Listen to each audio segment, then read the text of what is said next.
नमस्कार, स्वागत है आप सभी का न्यूज़ मीडिया मंच पर। मैं हूं देवेंद्र त्रिपाठी और ये वीडियो है उत्तर प्रदेश के सप्ताह भर के मौसम पूर्वानुमान का। यानी बात इसमें होगी 10 से 17, 10 तो बीत गया है, 10 दिसंबर को इसे अपलोड करना था दोस्तों, मंगलवार के दिन। तो मंगलवार को नहीं कर पाया था, आज कर रहा हूं और आज 11 दिसंबर को कर रहा हूं अपलोड और 16 दिसंबर तक की बात करूँगा। तो दोस्तों, इस समय कड़ाके की ठंड पड़ रही है। बरेली में आज सुबह का जो तापमान रिकॉर्ड किया गया है, आप जानते कितना है? वो 5 डिग्री के आसपास है और सामान्य से 5 डिग्री नीचे है। यानी -5 डिग्री टेम्परेचर यहाँ पर चला गया। -5 डिग्री का मतलब 0 से 5 डिग्री नीचे नहीं गया है, जितना यहाँ रहना चाहिए उससे 5 डिग्री कम गया है।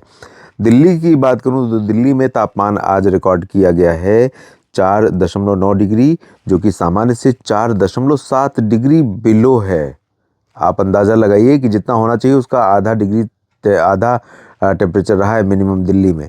और चुरू में 1.2 डिग्री पारा पहुंच गया राजस्थान में। यानी कड़ाके की ठंडी, शीतलहर जैसी स्थितियां उत्तर भारत के मैदानी भागों में कई जगहों पर शुरू हो गई हैं। दिल्ली में और उत्तर प्रदेश की बात जहां तक है तो मेरठ में भी सामान्य से 1.7 डिग्री तापमान नीचे रहा और ये तापमान लगभग यहाँ पर 7 डिग्री रिकॉर्ड किया गया है।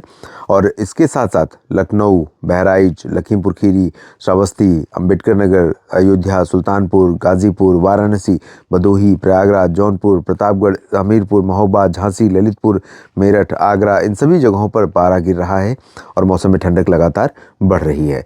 जहाँ तक बारिश की संभावनाओं की बात है या बारिश की प्रतीक्षा अगर आप कर रहे हैं तो उत्तर प्रदेश के सभी किसान साथियों को, सभी मित्रों को मैं ये कहना चाहूँगा कि अभी इस एक सप्ताह के दौरान 16 दिसंबर ही नहीं, मैं कहूँगा 20 दिसंबर तक उत्तर प्रदेश में किसी तरह से बारिश वाले बादल नहीं पहुँचने वाले हैं। कुछ बादल तो पहुँचने शुरू हो रहे हैं, कुछ बादल आज से ही आपको दिखाई पड़ेंगे।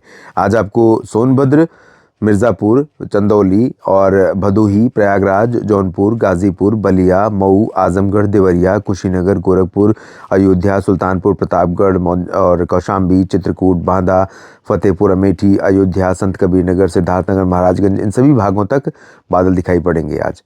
उसके बाद कल आप देखेंगे, कल और आगे तक बादल बढ़ जाएंगे 12 को, और 12 के बाद 13 तक आप देखेंगे कि पश्चिमी भागों तक बादल दिखाई पड़ेंगे। लेकिन ये बादल हाई क्लाउड होंगे। हाई मतलब इनकी जो बनावट होगी बहुत ऊपर जाकर बनेंगे और बहुत पतले बादल होते हैं, बहुत लेयर पतली होती है, सिर्फ धूप को फिल्टर करते हैं। यानी धूप के लिए एक कह सकते हैं कि अवरोधक का काम करते हैं और कुछ नहीं होगा। तो इन बादलों के कारण होगा क्या कि जो दिन में धूप अभी चमकती हुई हो रही है उसमें थोड़ी कमी आ जाएगी। और आप अंदाज़ा लगाइए कि अभी जिस तरह से पश्चिमी दिशा की ठंडी हवा चल रही है, सरफेस पर यानी सतह पर जो हमें प्रभावित कर रही है, वो हवा सीधी पश्चिमी दिशा से पहाड़ों की ठंडक लेकर के सहारनपुर, शामली, बागपत, गाज़ियाबाद, मेरठ, मुरादाबाद, बिजनौर और रामपुर, अमरोहा, बरेली, अलीगढ़, मथुरा, हाथरस, एटा, कासगंज, फिरोज़ाबाद, मैनपुरी, फर्रुखाबाद, शाहजहाँपुर, पीलीभीत, लखीमपुर खीरी, इन सभी भागों से होते हुए पूर्वी भागों तक पहुँचेंगी। इन हवाओं में ठंडक रहेगी, इनके चलते मिनिमम टेम्परेचर गिरता रहेगा और ऊपर से जब हल्के बादल आ जाएंगे जो धूप के लिए अवरोधक होंगे, तो आप अंदाज़ा लगाइए कि टेम्परेचर दिन में भी काफ़ी कम हो जाएगा। तो कई जगहों पर दिन में भी अच्छी खासी सर्दी महसूस करेंगे। बस एक कमी है बरसात की। अगर सर्दी के हिसाब से देखा जाए तो सर्दी इसी तरह की पड़ती है इस समय तक, इससे भी ज़्यादा पड़ती है कई जगहों पर कई बार। और बस यहाँ पर बरसात की कमी है। अगर वो बरसात हो जाए, जो बरसात अभी नदारद है उत्तर प्रदेश सहित उत्तर भारत के मैदानी भागों से, तो मौसम में ठंडक और मौसम में और कड़ाके की ठंडक बढ़ने का जो प्रभाव है वो दिखाई देना शुरू हो जाएगा। उत्तर प्रदेश के साप्ताहिक मौसम पूर्वानुमान के इस बुलेटिन में भी इतना ही।